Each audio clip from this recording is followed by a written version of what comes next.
Estamos de volta com a nossa convidada de hoje, a economista e técnica do Diese, Maria de Fátima Lage Guerra, falando sobre a reforma da Previdência e outras reformas, né? Porque é difícil desvincular a reforma trabalhista, a reforma da Previdência. Principalmente nesse momento. Nesse momento. E aí eu te pediria para dizer qual é o momento que nós estamos vivendo, o contexto político hoje. Olha, é um contexto de junção de duas crises profundas, né? Uma crise econômica, originária por uma crise fiscal do Estado, né? Um endividamento grande que gerou esse descontrole de inflação, de desemprego, de desestruturação econômica que a gente já vinha consolidando, coincidindo com um momento político também de muito esgarçamento do sistema político, praticamente um desmonte, né? Na sequência dos processos da Lava Jato, culminou no impeachment da presidente, enfim. Então, um momento de crise profunda, onde todo o sistema político e econômico está sendo posto em xeque, né? E, ao mesmo tempo, interessante, uma reforma tão essencial para todos que não foi discutida com a sociedade? Ah, com certeza. A reforma trabalhista mais ainda, né? Porque a previdenciária ainda tem tido alguma interlocução, embora não uma negociação, mas com certeza, né? É um governo de transição que não foi eleito nas urnas. Para dizer o mínimo. E fazendo uma mexida profunda, simultânea, nos direitos dos trabalhadores, porque mexe com a Previdência, os direitos previdenciários, quer dizer, pós-vida laboral, mexe com os direitos trabalhistas durante o percurso laboral e com a forma como esse trabalho se estrutura. E uma coisa está totalmente relacionada à outra, porque você só se aposenta porque você teve uma trajetória de mercado de trabalho de sucesso, né? Essas coisas estão relacionadas uma com a outra. Agora, eu percebo, Fátima, com toda a dificuldade que é abordar esse tema, você deu, inclusive, uma ótima entrevista aqui no jornal da PUB, né, Associação dos Professores Universitários, Sim. de Belo Horizonte. Você abre, né, a pergunta é, existe de fato um déficit da Previdência? Essa, para mim, é a questão fundamental. Essa é a principal pergunta que todo mundo... Porque os economistas e os políticos e os sociais se dividem aqui. Há um pensamento, eu vou citar apenas 2 jornalistas, mas seriam vários, né? Você tem um Merval Pereira, você tem uma Miriam Leitão, inclusive acusando a esquerda de estar fazendo truques com os dados, né? E você é uma pessoa que mexe com dados. O Diese, ele produz informação, produz dados, principalmente, que alimentam o setor sindical nos seus mais variados espectros, né?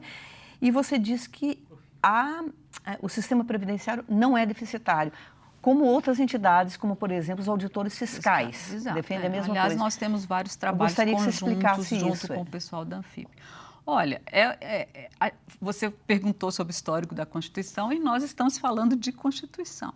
A Constituição de 88, ela criou um amplo sistema de proteção social chamado Seguridade Social, que inclui a Previdência. A Previdência não pode ser analisada fora desse contexto constitucional.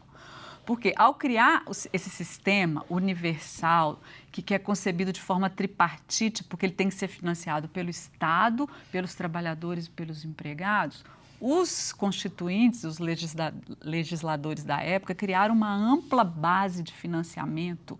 Está lá, no artigo 195 da Constituição, dizendo quais impostos e quais receitas, quais recursos deveriam estar sendo usados pela sociedade para financiar a Previdência. Que são os impostos recolhidos através da contribuição de financiamento da Seguridade, a COFINS, a contribuição sobre o lucro das empresas, as receitas do PIS/PASEP, as receitas de vinda de loterias, jogos de azar, além das chamadas contribuições previdenciárias, que são as receitas recolhidas de nós, trabalhadores, e de nossos patrões, né? Agora, quando você soma tudo isso, quando você toma tudo isso e confronta com as despesas da saúde, da educação, da saúde, da assistência social e da Previdência, você, até 2015, não havia déficit. O resultado está decrescendo porque a economia está em recessão. Mas o que acontece? O governo criou... Esse novo governo? até que não foi esse, porque a DRU, que é a desvinculação de receita da União, ela já existia, né? Inclusive, todos os governos usaram esse expediente. Mas ela desvincula várias receitas vinculadas pela Constituição, não só da Seguridade, para outros fins. E o governo Temer aumentou esse percentual para 30%. Mais ainda, concede desonerações fiscais, concede renúncias fiscais. Quando o governo computa o déficit da Previdência, ele não leva em conta essas receitas que são desvirtuadas para outros fins. E mais, criaram ainda uma contabilidade, que para nós é inconstitucional, de incluir no cálculo da Previdência as receitas e despesas previdenciárias com o funcionalismo público federal. Se você for ver no artigo 40 da Constituição e no artigo 221, fala que a Previdência ela deve ser concebida como regime geral. Na concepção, na forma como a Constituição está estruturada, os gastos com a Previdência dos servidores são despesas do Tesouro, são despesas de salário, não deveriam estar sendo computadas dentro do orçamento da Previdência. Por todas essas razões... Aí dá um rombo gigantesco. Há essas diferenças de entendimento, entendeu? E esse é um debate muito sério, e o que nós estamos querendo trazer é o seguinte: há um preceito constitucional que não está sendo respeitado, né? Você disse, né, a história de conquista, de construir, de tentar cumprir o que está sendo colocado na Constituição. Na verdade, o governo nem admite discutir nesse campo a questão do déficit, mas esse é o entendimento que nós temos e que outras... Na batalha discursiva, né, o Stuart Hall sempre fala que a luta de classe ela se expressa de várias formas, e entre elas a questão de uma batalha discursiva. Qual é a narrativa que vence? É esta narrativa que a Previdência é deficitária, porque as empresas, eu percebo, lógico, as empresas jornalísticas como empresa, elas estão interessadas nesse tipo de raciocínio, elas são engajadas, pelo menos, nesse tipo de raciocínio. É necessária, imprescindível, a reforma previdenciária nos moldes que o governo está propondo. Sim, porque o contexto é um contexto de ajuste fiscal. A Previdência é o segundo maior item dos gastos públicos do governo.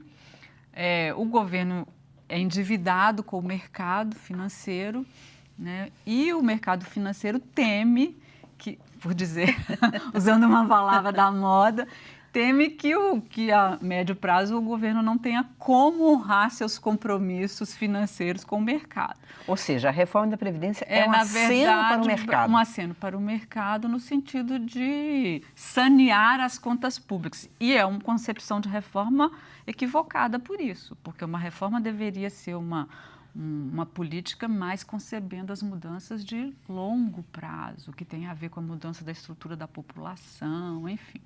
Essa aí é uma discussão demográfica mais complexa, né? Mas seria necessário, no momento, já que alguns preceitos são de 1940 e tantos, a CLT mesmo, né, que é outro campo, mas claro assim, que são necessários, porque mudanças. Eu acho que toda política pública tem que ser mudada, né? A sociedade muda a estrutura etária da população, muda a estrutura do mercado de trabalho, a estrutura... A tecnologia muda tudo, muda a educação, muda as prioridades. Então, as políticas públicas têm que mudar, todas elas, para acompanhar a modernização. Isso não tem dúvida. O problema é você fazer isso tudo junto, aqui e agora, com o objetivo de sanear o caixa do governo e não de modernizar as políticas públicas. Porque o governo está sempre acenando, olha, se a reforma for aprovada, haverá mais empregos. Juntando uma...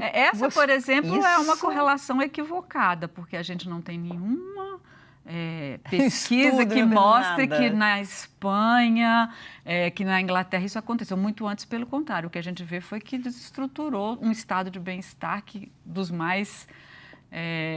perfeitos, né, que a gente tinha, aumentando a pobreza, aumentando a exclusão, enfim. Dentro desse seu raciocínio, né, deste raciocínio, o que se verá é realmente perda de direitos não acompanhados, provavelmente, por empregos. Apesar desse aceno ao mercado. Aqui no Brasil, a Previdência tem esse papel, além da justiça protetiva, ela cumpre um papel de uma justiça distributiva. Foi assim concebido dentro da Constituição. Por exemplo, os trabalhadores rurais só puderam ser incorporados no sistema em 88 por conta dessa ampla base de financiamento que foi criada. E tinha-se esse propósito de proteger os excluídos, os mais incapazes, né? Vamos fazer outro intervalo e a gente volta daqui a pouco, já pensando também se haveria uma outra proposta, então, para lidar com certas questões do déficit ou do ajuste fiscal, o nome que tenha. Até daqui a pouco.